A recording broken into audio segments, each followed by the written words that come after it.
everyone. We're here with head coach of the women's soccer team, Nick Cowell.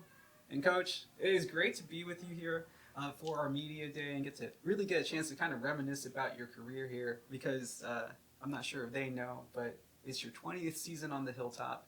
I've been here for a good part of it, so I've seen a lot of the ups, mainly ups, very few downs, and a lot of the changes that have transpired throughout your career. And as we get ready for your 20th season here on the Hilltop, can you kind of just give us a little stroll down memory lane and think about when you first got here and how things have progressed since your time here? Sure. It's funny, yesterday I showed my team a picture of me when I first arrived here, and they didn't even recognize that it was me. So every one of my players are invested in all of my gray hair. Like every one of them is. It's like, when did it start? Yeah, exactly. But I arrived here in 2006, and the team was kind of all over the place at the time. Really needs some structure and some discipline, some organization, and we went from 0 to 60 in like 3 seconds. That first team was made the NCAA tournament and won like 17 games in the season. Ended up being knocked out by the NCAA champions, which was Metro State at the time. So that was kind of kick-started the program, and from that point we really haven't looked back. So it's kind of funny that you mentioned Metro State because I think of my time here, and it's like every regional championship in the NCAA tournament ends up usually coming down to a date with them, and it's kind of like they have been like your antagonist throughout your career here at St. Edward's. And it's just kind of funny how it's gone through 2 different conferences as well. Yeah. Speaking of which, I mean, obviously a lot of success in the Heartland Conference, the Lone Star Conference, a little bit of a different breed here because it is so competitive. How has the changes been going from Heartland to now what is Lone Star Conference? It's been good. I think the Heartland Conference was a conference that we fitted very well, just philosophically. I think the Lone Star Conference is just a different beast. I mean, in all sports, you know, they're competitive. One of the probably the biggest conference in the nation right now in Division II. So the competitive level has definitely increased, but that's what we want as competitive players and athletes and coaches is we want to be challenged and we want to get better. So ultimately, if we're to have success on a national level, the conference is actually helping us and, you know, allowing us to become stronger within our conference. It just makes it harder to actually make it to the NCAA tournament, but once we make it, like if you make it through our conference, you should be ready to compete on a national level. Yeah, and I mean, I guess that's what's making it so tough is that everybody has a very similar mindset and you all are competing for very similar players that can get you there. Yeah. And it has been a change. And one of the changes also including that is that I'm pretty sure you're pretty excited. I kind of want to get your thoughts on this is finally you'll be playing under the lights here this coming season. Back when you started in 2006, could you ever picture the day where it was you're going to get that type of upgrade? I've pictured the day a lot of times and I've drawn up a lot of plans about what it would look like with lights. Unfortunately, we haven't been able to get that done. But I will say that thanks to our leadership and our president and our athletic director, we were able to get that done. More recently, I think that's something that our alumni will really appreciate. I think our current players, you know, they won't know any different. You know, our freshmen coming in, they'll have always had lights, so it won't be that big of a deal for them. But I think for our former players that never had the lights, they'll be really excited to come back and see what it looks like. Well, I mean, it's really been built on you know, what you have put here. I mean, you're the winningest coach in Division II history. You're the all-time winning coach here at St. Edward's. Like, those lights, I feel like, signify your run here as the success because you've had so much success.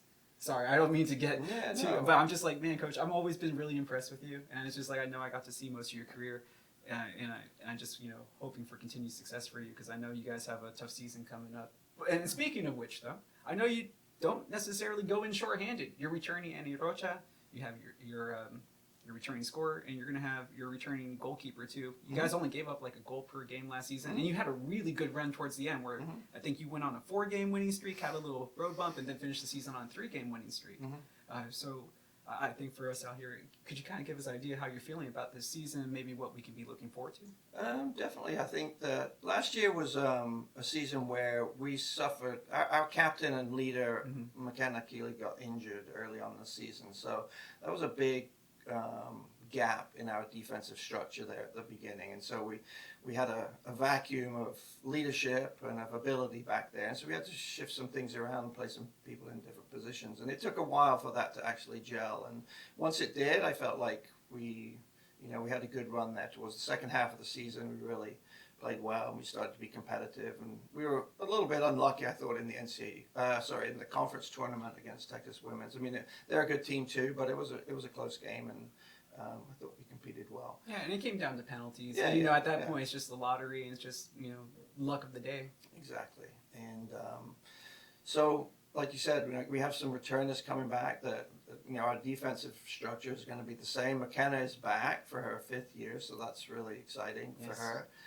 And that will allow us to kind of push some other people a little bit further forward. And our freshman class is awesome. Like, I'm really excited about a couple of our freshmen coming in. So I think, we'll be in good shape. Hey, I'm already excited for you to say that, because that's what I've always respected you as a coach. You have never been afraid to play a young player if they are ready to contribute to the team. And I feel that sometimes coaches will hold back on that, but I'm like, success is determined that season. You're not guaranteed the next one. So I've always enjoyed your philosophy on that. Yeah, I mean, a long time ago, I used to work with Anson Dorrance, the old UNC. UNC women's soccer coach. And he told me once that if a dog is going to bite you, it'll bite you when it's a puppy. And that was his philosophy for playing freshmen. He's like, they're good enough. They're good enough. They're old enough. So I've never, been afraid to start freshmen. If they're good enough, then they deserve to play. And we don't have any allegiance to age in itself. It's obviously experience can give you an advantage and make you a better player. But if you're a freshman, you come in and outplay an older player, then that's what keeps the program competitive from year to year. The seniors can't come back knowing that their place is secure, because they don't know the freshmen coming in. So everybody has to keep working and make sure they keep improving. And our philosophy within the team this year, we have 3 main core values. One is growth, and that just means every practice, every day, try and get a little bit better. And I can see it. I mean, it's always instilled. I know you're the one that's running the Instagram, so I'm keeping track of what's going on over there, Coach. I did want to ask you, for a coach that has had so much success in your career, I don't even mean here. I mean, I'm very familiar with your career. This is season 36 for you overall in the college ranks, everything from Baylor to Swanee to Trinity. And I mean, that's a great program, the D3 level still, and kind of set the tone for that. What is it that drives you to continue to strive for this perfection, to motivate these players, old and new, each and every day? Because I feel like, you've done so much in your career that you could just show up and be like, hey, just listen to me and you'll have success. But it takes more than that. Sure. I mean, every year is different, right? You have a different core group. You have different individuals coming in. And the excitement that I get from coaching is more long-term. The gratifying aspect of coaching is seeing how you can change people over the course of their career here, and then seeing them succeed after they graduate. Yesterday I talked to the parents of all the freshmen, and I explained to them, this is a partnership. They're in the partnership, and sometimes their daughter's going to call them and be upset, and they're not playing, or they've had a rough practice or whatever. And I'm like, that's your time. Just tell them you love them and tell them to get back at it. And we're trying to make more resilient young leaders. And we're going to treat them with respect, and we're going to push them too. And so there's going to be some uncomfortable situations there. But I also shared with them a specific story about a player, and I could have picked any one of 50 players, but I picked Rachel Murray, who was an All-American here. She was a finalist for NCAA Woman of the Year.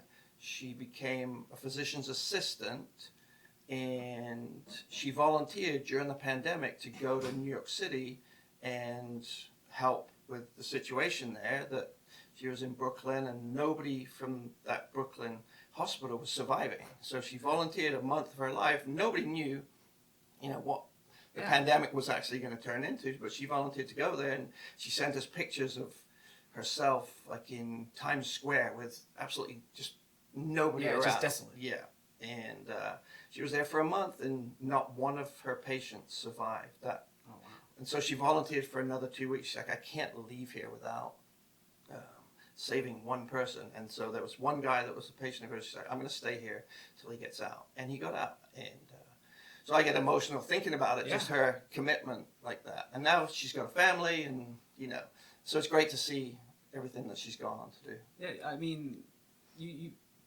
people preach family in coaching. It's a term that gets thrown around a lot, but I've seen it firsthand that you have a good relationship with those players that do pass through your program, and they're always willing to talk, always excited to see you, and always excited to kind of reconnect, even multiple years down the line. And you do see it when it comes to the alumni game. They always show up, and they always show up in droves. And as that's just a testament to you, not just as a coach, but as a person. Yeah, I mean, I think that when you say that you're an alum of a program, you want to be proud of what that program stands for. And I know that, over the years we've had a lot of, wins, losses, ties, but the program should stand for something else. It should stand for that unity, and it should stand for the development of individuals on and off the field. And I feel like that's what we do a good job. Coach, let me just ask you one final thing here. Well, I know he's going to cut it, but let me ask, you talk about development and player development. It's not just you. It takes like a village, and you have a brand new staff here that you're going to be kind of integrating under your leadership. Can you kind of give us a preview of how things have been going with your new goalkeeping coach and your new volunteer coaches as well? Sure.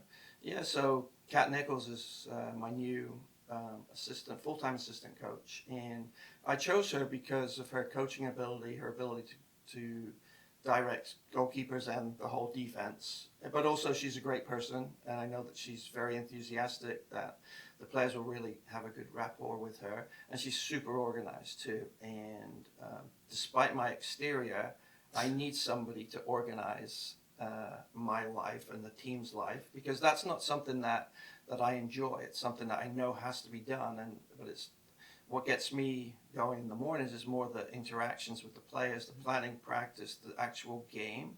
And then I'll get on the bus and I won't even know where we're going, and hopefully we'll get to a place that has a hotel room for us. So that's what Kat has brought. We also have Tom Shortland, who's a very experienced coach in his own right. He's a director of a local club, and he'll be just a really great resource for our kids. He's also a great resource for recruiting, because he has access to a lot of the best players in the area.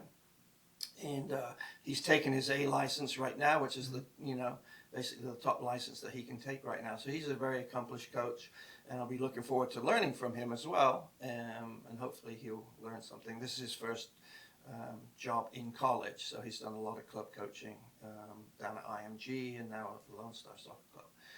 And then Tanya, she's back again, so she's been an assistant. She is, she has a full-time job, so she's only here probably once or twice a week. But she's just really great in her relationships with the players. And I would almost, she probably wouldn't like me to say this, but she's kind of like a team mom, and that people can go to her and confide in her, and she gives really good information and really good advice. Yeah, but I mean, like you mentioned before, all this is important because, it's not just the athlete out there. It's like the emotional well-being as well as taking care of the academics, because this is an academically rigorous university. Right. And I just think that we're all four of us are different, but, the more people that you can have that you trust, it's more people that, the players are going to hear it from different people. Sometimes I can relate better to someone. Sometimes, you can relate better to somebody.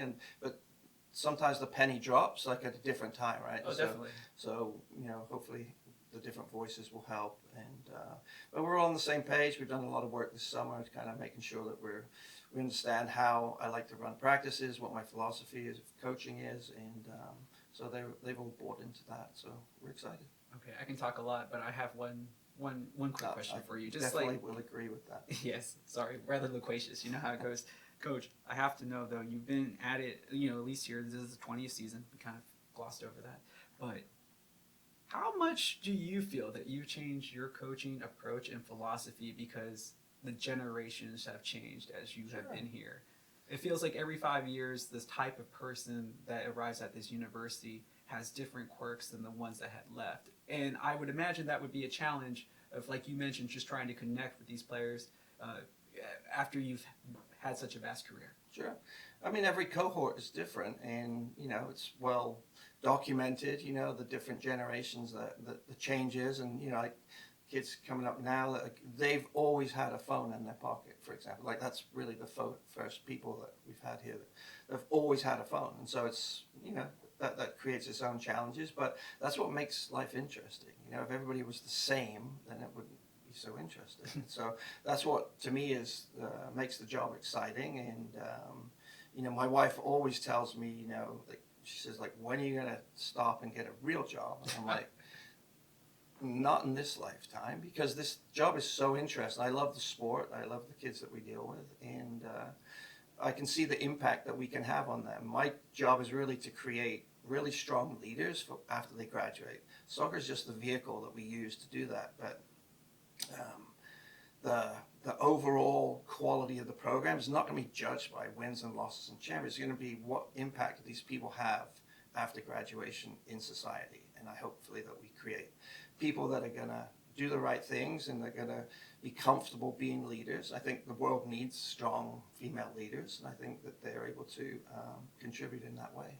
Yeah, and Coach, you've done a fantastic job. Again, like I've met some of your past players, throughout your tenure here, and they come back just really good pillars of society, really contribute well, and very strong, independent. And I love what you do, and I hope you continue your good work and you have a great 20th season here. And we look forward to all the success that you'll keep on continuing to bring it to the Hilltop, Coach. I appreciate it. Thank you. Thank you, Coach.